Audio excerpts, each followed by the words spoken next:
A full bus conveying a group of NYSC members who had just finished their 1-year-long service in a village got involved in a very terrible accident on their way back to their respective places, just because of one single mistake. Here's what happened.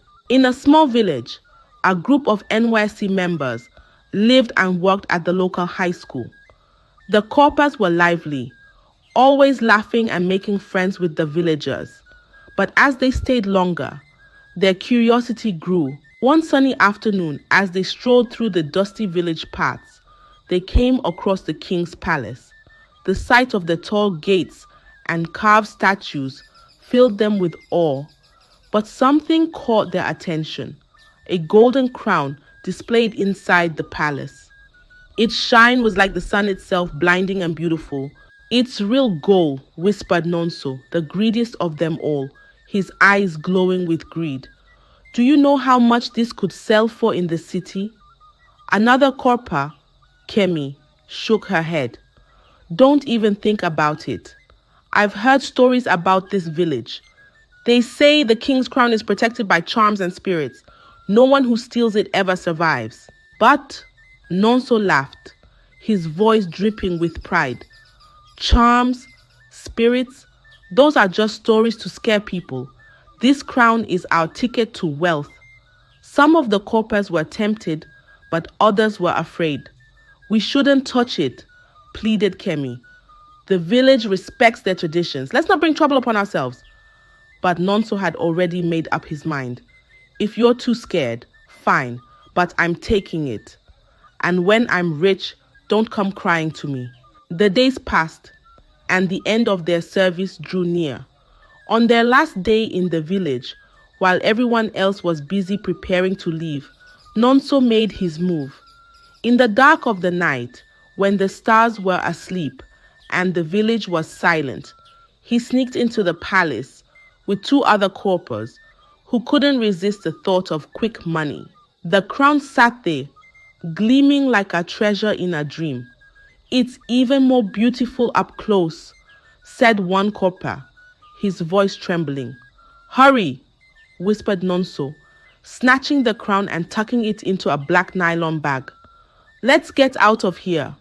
When they returned, Kemi saw the bag in Nonso's hand. "You didn't," she gasped. "We did," Nonso grinned, his voice full of pride. "And I'm not returning it." "You're making a mistake," Kemi warned, her eyes wide with fear. "You don't understand this village. You don't know what you've done." But Nonso shrugged. "Mistake? The only mistake is not taking it sooner." The next morning, the corpers boarded a chartered bus, ready to leave the village. The sky was bright, and the villagers waved goodbye, their faces filled with smiles. Kemi and some few others prayed for protection at the start of the journey, but Nonso and his friends ignored them, laughing and taunting Kemi, calling her Mommy G.O. Nonso sat at the back, his bag tucked beneath his seat, and a smug grin spread across his face. He could already see the riches waiting for him in the city. But as the bus rumbled down the dusty road, the crown's golden glow remained hidden, a silent witness to the greed that had set their fate in motion. The bus rumbled down the bumpy road, carrying the corpers away from the village. The morning sun shone brightly, casting long shadows of the bus on the dry, red earth. Laughter and chatter filled the air as the corpers joked about their time in the village. But Nonso sat at the back, quiet, his bag tightly clutched under his seat. The crown inside seemed to hum with a strange energy, though only Nonso could feel it. Suddenly, the bus jolted. It came to a halt with a loud groaning sigh. The engine sputtered and died. "What's happening?" one of the corpers asked, leaning out of the window. "The bus has spoiled," the driver muttered, climbing down to check. Sweat dripped from his forehead as he poked around the engine.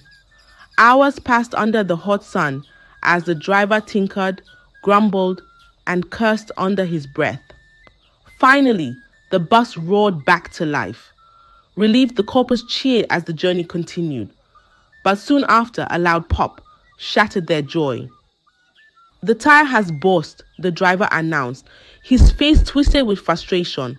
He walked quickly to replace it, muttering prayers under his breath. The corpers were restless, fanning themselves with their hands as the heat bore down on them. Still, no one noticed Nonso's bag or the hidden crown that lay inside, its silent presence casting an unseen shadow over them all. With the tire fixed, the bus was back on the road. But as the miles rolled by, an uneasy silence fell over the group. The wind that once felt warm now carried a chill. Nonso glanced around nervously but kept quiet. Then, out of nowhere, the brakes failed. The driver's panicked shouts filled the air as he struggled to control the speeding bus. "Hold on tight," he yelled, but his voice was drowned by the screams of the corpers. The bus swerved wildly before plunging into a deep ditch. The crash was deafening. Dust and debris filled the air, mingled with cries of pain. When the chaos settled, 3 corpers lay lifeless, their dreams and laughter snuffed out like candles in the wind. Others groaned, their bodies bruised and broken. Rescuers arrived quickly, pulling the injured from the wreckage. But as they counted the survivors, one person was missing, Nonso. Maybe he was thrown from the bus, one corper suggested, his voice trembling. Or burned in the fire, another whispered, shuddering. But Nonso wasn't dead. He had slipped away from the crash, clutching his bag tightly to his chest. His legs carried him far from the wreckage, his heart pounding with fear and guilt. The golden crown, still hidden in his bag, seemed heavier than ever, as if it knew the blood that had been spilled because of it. And as Nonso fled, the shadow of his greed followed him, waiting to strike again. Nonso hurried away from the wreckage, his legs like the wind as he fled from the disaster. After hours of walking, he finally found another bus heading to his city. Relief washed over him as he boarded, clutching his bag tightly to his chest. The new bus rolled along the road, smoothly at first. Nonso leaned back, thinking of the money he would make from selling the golden crown. But soon, the bus began to shake. "Driver, what's happening?" a passenger shouted. The driver slammed the brakes, but the bus wouldn't stop. It veered to the side of the road before jerking to a halt. The passengers tumbled forward, shouting in fear. "It's the brakes," the driver muttered, shaking his head. "They failed." The passengers groaned, climbing out of the bus as the driver inspected it. Nonso stayed silent, his heart racing. He knew something was wrong, but he refused to let go of the crown. After hours of delay, Nonso finally reached home, his bag heavier than ever. As he stepped into the house, his youngest brother, Toba, ran to greet him. "Brother Nonso," Toba shouted, his laughter like music. Nonso forced a smile and patted Toba's head. "Go and play, Toba," he said quickly, heading to his room to hide the crown. But misfortune had already crept into the house, like a thief in the night. That evening, as Toba bathed, he slipped on the wet floor. His head struck a wooden shelf, and he fell silent. By the time the family found him, it was too late. Toba was gone. The house was filled with wails of sorrow. Nonso sat quietly in a corner, his face pale, his hands trembling. He clutched his knees as guilt gnawed at his heart like a rat. As the night deepened, strange cries began to echo through the house. It was not the cries of mourning, but something darker. Ghostly whispers floated through the air, chilling the family to their bones. The wind howled like a wild beast, and the air grew heavy with fear. "What is happening?" Nonso's mother whispered, clutching her wrapper tightly around her shoulders. Then, the next blow struck. Nonso's father, strong and proud like an old Iroko tree, suddenly fell ill. His body stiffened and he could no longer move. "It's stroke! Call the prophet!" Nonso's mother cried, her voice shaking. The prophet arrived swiftly, his face grim as he examined the father. He spoke in a low, steady voice. "Someone has taken what does not belong to them. Until it is returned, this family will know no peace." The family stared at one another, confused and terrified. Nonso sat frozen, his heart pounding like a drum. Who took it?" the prophet demanded, his eyes scanning each member of the family. "I didn't take anything," Nonso lied, his voice barely a whisper. The prophet narrowed his eyes but said nothing more. He left the family with a warning. If what was stolen is not returned, this is only the beginning. As the family mourned Toba and worried over their father, Nonso slipped away to his room. He unwrapped the crown and stared at its golden surface.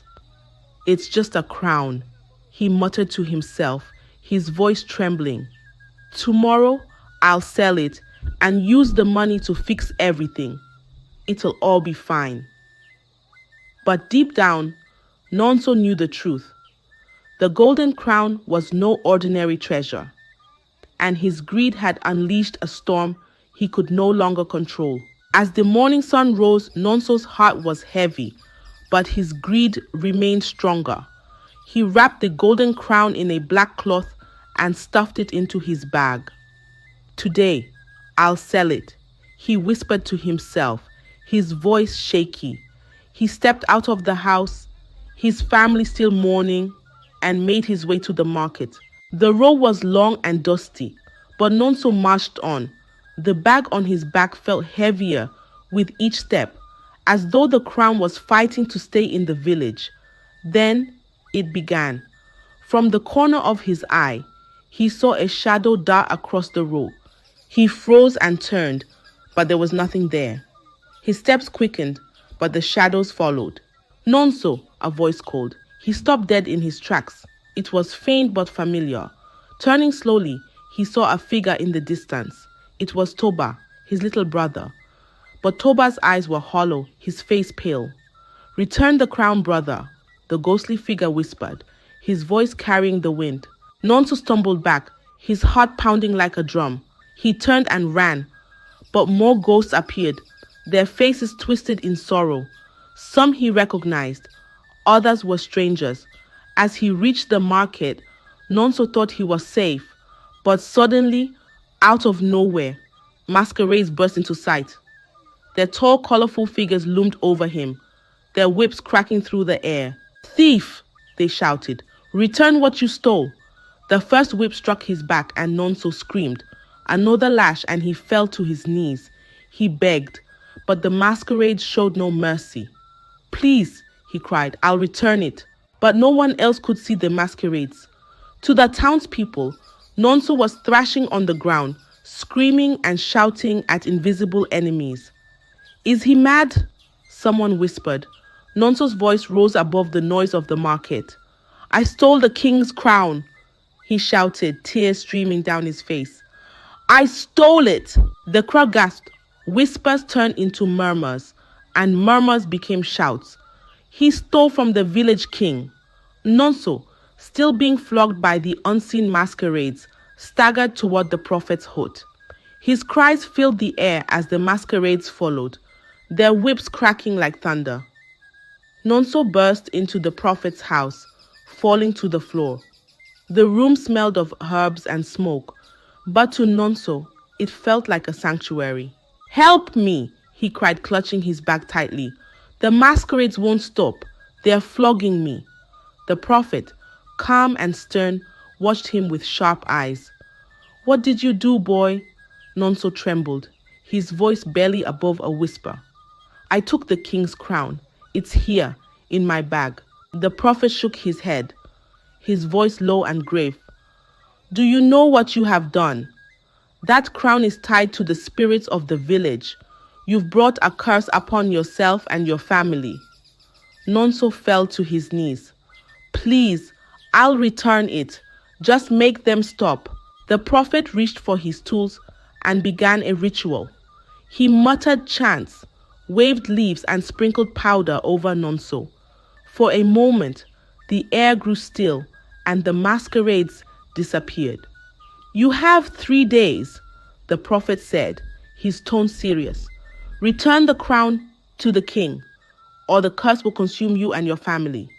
This is your only chance. Nonso nodded, clutching his bag, but as he stepped outside, the masquerades reappeared. They cracked their whips, and Nonso screamed in pain. No bus would stop for him.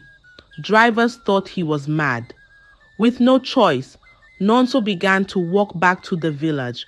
Step by painful step, the masquerades flogged him, their voices echoing in his ears. Return the crown, they chanted. Nonso's journey was long and torturous, his legs weak, his back raw from the lashes. But he pressed on, knowing that the crown had to go back to where it belonged, or he would never find peace again. For 2 long days, Nonso walked. His body was weak, his back raw from the whips of the invisible masquerades. His legs wobbled like sticks, but he kept moving. The path to the village seemed endless, and the crown in his bag felt like it weighed more than the world.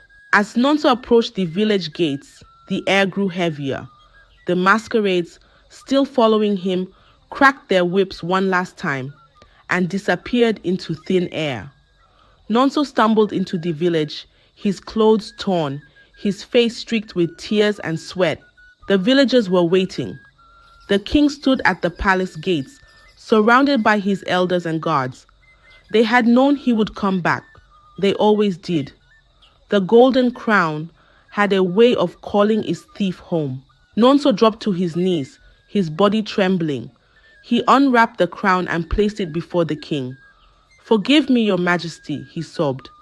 I was blinded by greed. I thought I could escape, but I've paid dearly for my foolishness.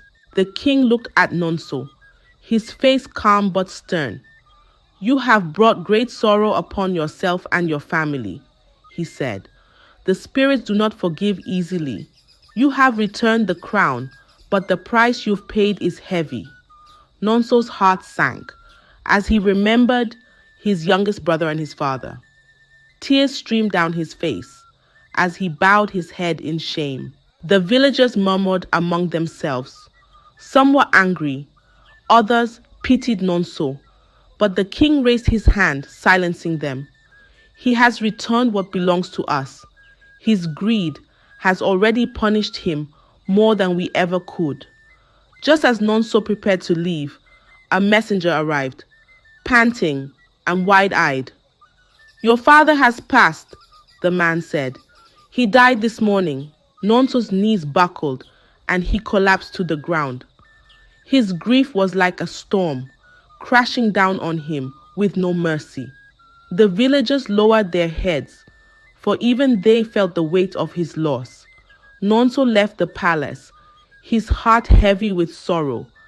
Each step away from the village felt like a stone being added to the burden he carried. He thought of Toba's laughter, now silenced forever.